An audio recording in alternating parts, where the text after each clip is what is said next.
Hello friends, जय जगन्नाथ। मु शुभश्री आपण मानक स्वागत करुछि मोर कुकिंग चैनल शुभश्री किचन को। चलतु देरी न करी आरंभ करबा आजिर रेसिपी। चना मसला। प्रथमे चना मसला पई एही चना बा काबुली बुट को 5-6 घंटा पानी रे बतुरई रखिछि। एही चना रे पानी, हळदी गुंड, आवश्यक अनुसार लूण आउ किछि गोटा मसला दबा। गोटा मसला रे तेजपत्र, दालचीनी, अलैच, गुजराती और लवंग को देबा। और यह को भल भाव में सिझिबा पई हमें 3-4 हुइसिल देबा। प्रस्तुति प्रणाली। प्रथमे कड़ाई रे तेल गरम करी सेथिरे कट्टा पियाज को पकाई लाल हेबा पर्यंत भाजिबा।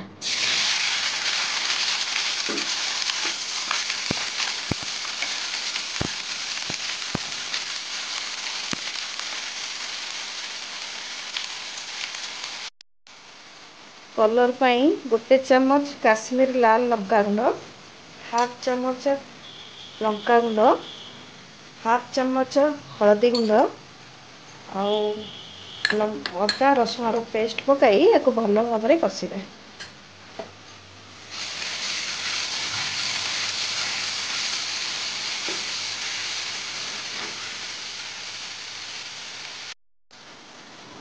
रसुण प्याज कंचा स्मेल गला परे 1 चम्मच धनिया गुंड, 1 चम्मच जीरा गुंड और 1 चम्मच चना मसला को दबा। और टमाटर प्यूरी की दबा दे याको भल भाव में मसला को कषिबा।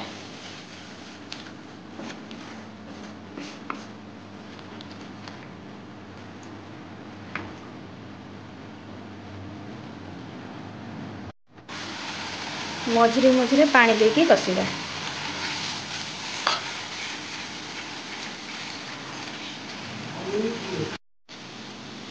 ये चना गुड़िक भल भाव में सिझी जाइए। मसला को काढ़ीदेवा। एबे मसला हो आसला रखि चना को दे टिके कषि नेबा।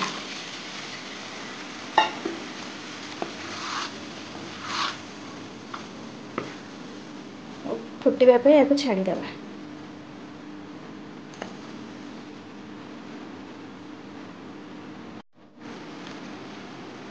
ऊपर बटर और 2-3 कंचा लंका और कस्तूरी मेथी की दबा। कस्तूरी मेथी को टिके उषुम करी हाथ रे चुरी की दे देबा।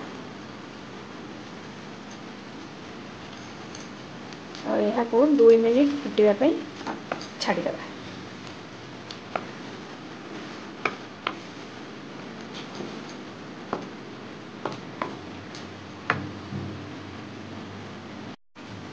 एबे रेडी हो जाइए चना मसला। ऊपर धनिया पत्र दे प्लेट को सर्व करेगा।